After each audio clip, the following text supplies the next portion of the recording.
글로벌 전략가들 시간입니다. 여러분들께서 많이 기다리시는 오늘 이재선의 투자백미 현대차증권 이재선 연구위원께서 나오셨습니다. 안녕하십니까? 네, 안녕하세요. 위원님의 보고서를 보니까요. 미증시가 불마켓을 보이는데 가장 큰 특징은 쏠림에 심하다라고 꼽아주셨는데 좀 자세히 알려주실까요? 네, 저희가 과거 불마켓과 지금의 가장 큰 다른 점 중에 하나가 이 소수 종목이 주도하면서 신고가를 경신을 하고 있다는 점인데요. 특히 이제 6월달 이후에 심화가 되고 있다라고 보시면 될 것 같아요. 뭐 실내로 이제 200일 이평선을 초과한 기업들의 비중은 감소를 하고 있지만 네. S&P 500 같은 경우를 보자면 지금 연초 이후에 한 30차례 정도 신고가를 재차 경신한 상황이고요. 이게 왜 그러냐고 봤을 때 매크로 관점에서는 이 제한된 성장 환경 아래 이 숙자가 증명되는 특징에 대한 그 특정 산업군 내지는 기업의 쏠림 현상이 지속될 가능성이 높기 때문이다라고 보시면 될 것 같고요. 이 과거 불마켓은 사실 이제 전 산업에 걸쳐서 저희가 증시가 오르는 흐름을 보였었고 그렇기 때문에 S&P 주가 지수의 가중 평균치가 오히려 S&P 500보다도 또 지수 대비해서는 좀 좋았었는데 이게 사실 조금 이번에는 그렇지 않은 장이다라고 보시면 될 것 같습니다. GDP 같은 경우도 보자면요. 글로벌 내에서 미국의 GDP 영역도 좀 약화가 되고 있는 상황이고 아직까지 저희가 실물 경기 반등에 대한 기대감이 사실 반반의 입장이라서요. 쏠림 현상은 좀 지속될 수밖에 없다라고 생각을 하고 있고요. 특히 이제 대형 기술주들이 이 같은 현상을 좀 주도를 해주고 있는데 저희가 대형 기술주들을 얘기하자면 가장 큰 특징 중에 하나가 네트워크 효과라고 보시면 될 것 같습니다. 특히 이 효과 자체 같은 경우는 실물 경제 성장에 대한 기대치가 낮은 상황에서 더욱더 부각되는 경향이 있고요. 또 이 기업들이 보유하고 있는 광범위한 데이터들 같은 경우를 보자면 어떻게 보자면 자기 강화 속성을 가지고 있습니다. 그렇기 때문에 독과점 그 시장 파일의 영향력, 그러니까 행사할 수 있는 그런 환경을 좀 제공을 해주고 그런 기틀을 마련을 해주는 기업들이 대다수다라고 보시면 될 것 같고요. 저희가 직전에는 사실 애플이 2016년도, 18년도 약간 이런 쏠림 현상을 주도를 했었고 이번에는 이제 엔비디아다라고 보시면 될 것 같아서요. 다만 이제 7월달 같은 경우를 보자면은 이 쏠림 현상에 있어서 차익 실현에 대한 그 부분이 좀 일부 나올 가능성이 있다라고 생각을 하고 있고 포트폴리오 다각화는 일정 부분 이제 단기적으로 봤을 때 좀 필요하지 않을까라고 생각을 하고 있습니다. 첫 번째 같은 경우를 보자면 연준의 스탠스 변화가 이제 크게 일어날 가능성은 그리 높지만은 않은 구간이 저는 7월 달이라고 생각을 하고 있고요. 저희가 이제 CPI 항목 중에서 이제 가장 끈적한 가격 중에 하나가 이제 집값에 대한 부분인데 지금 12개월가량 선행하는 주택 가격의 반등이 작년에 6월달, 7월달부터 진행되고 있다는 점을 감안했을 때는 아마 물가가 크게 떨어질 가능성은 CPI를 통해서도 저희가 기대하기는 조금 힘들지 않을까라고 생각을 하고 있습니다. 그리고 이제 정치적 불확실성, 유로존 쪽에서도 여전히 7월 초까지는 제가 그때 말씀드렸다시피 좀 경계를 해야 되는 상황이고요. 그래서 이제 그 이 쏠림 현상 자체가 여타 이제 기술주 업종 내지는 또 이제 방어적인 이 역할을 해주고 있는 베타가 낮은 방어주, 즉 이제 디펜시브 스탁 쪽 군에 있어서 저희가 조금 포트폴리오 다변화가 7월 달에는 관찰이 되지 않을까라고 생각을 하고 있습니다. 미증시는 소수 종목이 오르며 신고가를 경신한다. 200일 이평선을 넘는 그 종목들은 감소하면서 S&P 신고가는 계속 경신되고 있습니다. 일부 차익 실현 나올 수 있고 좀 포트폴리오 다각화 필요하겠네요. 근데 그 소수의 쏠림 현상 가운데 엔비디아를 빼놓을 수 없잖아요. 또 오늘 주주총회도 있고 최근 주가가 급등과 급락을 반복하면서 방향성을 찾는 모습입니다. 앞으로의 주가 흐름 어떻게 예상하십니까? 네, 단기적으로 봤을 때는 그 엔비디아에서의 쏠림 현상이 제가 아까 좀 분산될 거다라고 말씀을 드렸지만요. 중장기적으로 보는 이제 투자자 입장에서는 굳이 뭐 엔비디아 크게 뭐 차익 실현하기보다는 계속해서 이제 들고 가는 게 저는 오히려 조금 계속해서 유리한 구간이지 않을까라고 생각을 하고 있습니다.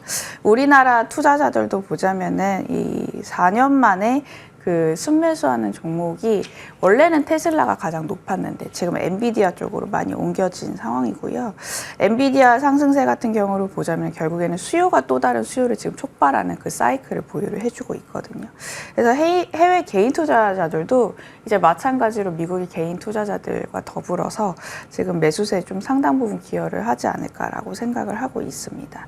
특히 이제 엔비디아 액면 분할 발표 이후에 매수세가 급증을 했는데 네. 저희가 아무래도 유동성이 그렇게 크게 꺾이지 않은 구간이다 보니까 이 약간 조그만 호재에도 주가가 좀 크게 많이 반영을 하는 그런 흐름이 조금 지속이 되고 있는 상황이고요.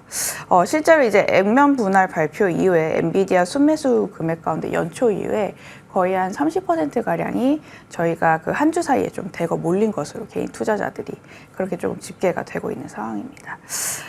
그렇기 때문에 좀 엔비디아 중심에 있어서는 중장기적으로는 전 긍정적으로 좀 보고 있습니다. 네, 그렇군요. 유동성이 꺾이지 않고 있고요. 엔비디아에 대해서는 매도보다 일단 들고 가시라. 라는 중장기적으로는 홀딩 의견을 주고 있습니다. 엔비디아 주주분들 기억하시고요. 자, 다음은 이제 마이크론에 대한 부분입니다. 오늘 실적 나왔는데 양호한 실적에도 불구하고 기대감이 너무 높았던 걸까요? 시간외에서 급락 모습을 보이고 있습니다. 오늘 국내 반도체주들 어떤 영향 받을까요? 네, 지금 마찬가지로 이제 저희가 기대감을 품고 있었던 그 내러티브에 있어서 좀 차익 실현을 하는 구간이다라고 생각을 하고 있고요.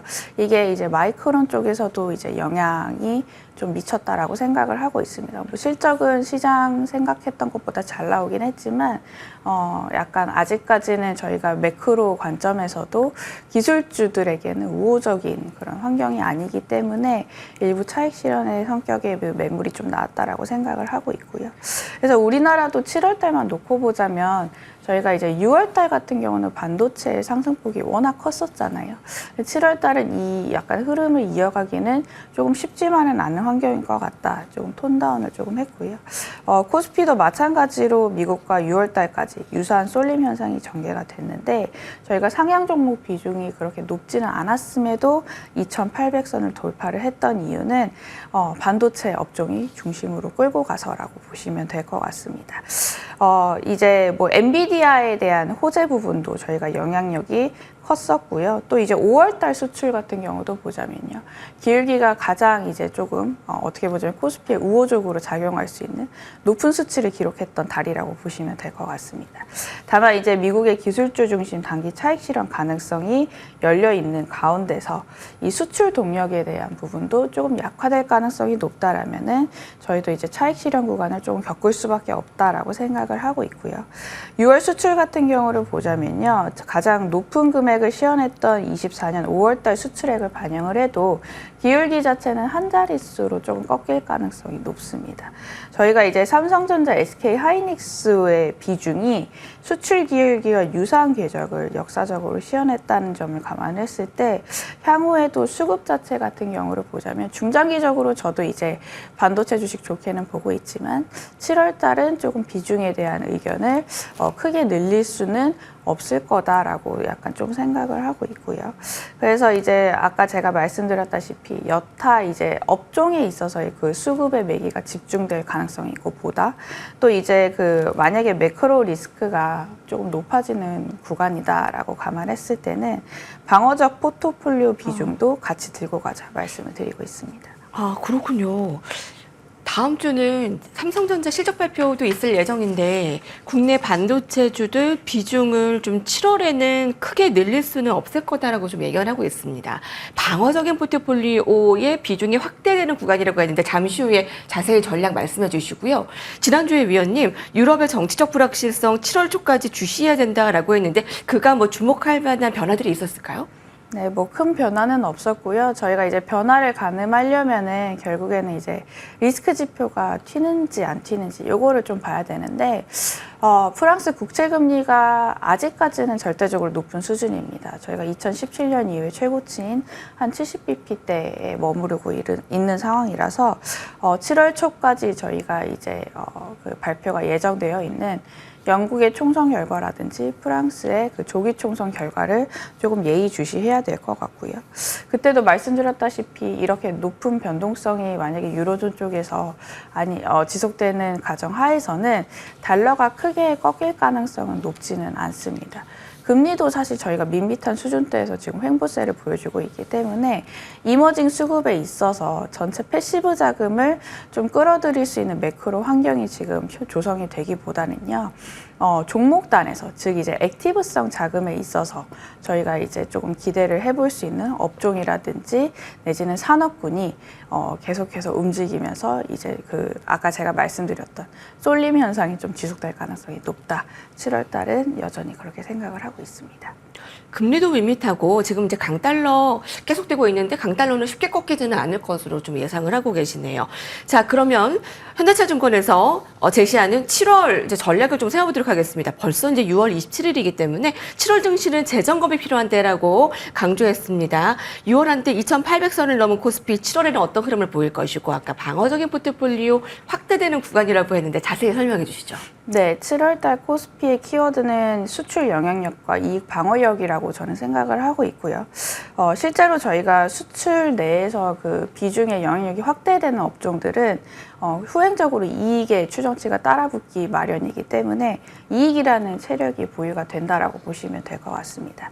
실제로 23년도 반도체를 제외를 하고 수출 영향력 확대된 업종이 기계라든지 조선 바이오, 자동차까지 좀 꼽을 수가 있고 감소한 업종이 2차 전지, 철강, 화학, 에너지 쪽을 꼽을 수가 있는데요. 이 수출 영향력 확대 여부에 따라서 주가가 차별화되는 흐름이 전개가 되고 있고 이게 연초 이후에 조금 더 두드러지는 흐름을 좀 보여주고 있는 상황입니다. 그래서 저희가 이제 제한된 성장 파이 안에서도 하반기가 마찬가지 흐름이 되지 않을까라고 생각을 하고 있고요. 그래서 이제 수출 영향력이 확대될 수 있는 업종을 조금 살펴보자라고 이제 7월 달에는 아이디어를 좀 세워보았습니다.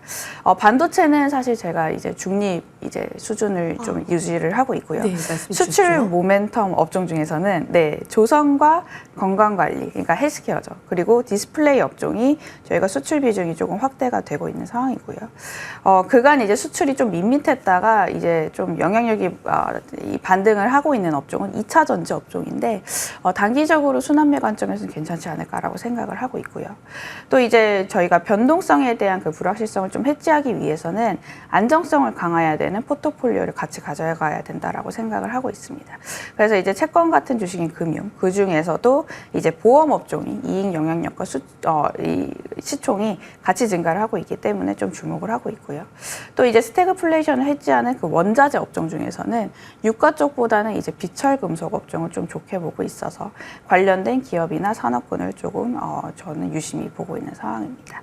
그리고 이제 코스닥에 대해서도 이제 코스피 대비해서는 저는 조금 더 긍정적으로 이제 7월 달은 보고 있고요. 코스피보다 코스닥에 주목되는 7월? 네, 맞습니다. 코스피가 이제 저희가 반도체가 쉬어가면 결국에는 이제 레벨 자체가 좀 쉬어갈 수밖에 없기 때문에 코스닥의 이제 매력에 대해서 좀 점검을 하시는 분들이 많은데 일단 보자면은 코스피 대비해서 상대 강도 관점에서 매력적이고요. 3개월간 상대 수익률이 지금 거의 역사적 낮은 수준 바닥권에 위치를 했고요. 수급에서도 이제 개인들이 코스닥에서 다시금 관심을 높여 나가고 있고 신용융자 잔고율도 연초 이후에 많이 떨어지고 있다 보니까 이 반등 국면에서 상승 탄력도를 좀 높여줄 수 있는 재료지 않을까 생각을 하고 있습니다. 예, 그 수출 영향력이 좀 감소된다라는 상황에서 조선 건강관리, 2차 전지 원자재, 그다음에 코스닥도 주목하시기 바랍니다. 저희 다음 주에 또 듣도록 할게요. 현대차증권 이재선 연구위원과 함께했습니다. 감사합니다. 감사합니다. 너무 들을 게 많고요. 여러분 이제 보고서의 내용들을 다 여쭤보고 싶은데 꼭 한번 보고서도 살펴보시길 바라고요. 자, 저희 방송 도움 되셨으면 좋겠습니다. 내일 이 시간 뵐게요. 감사합니다.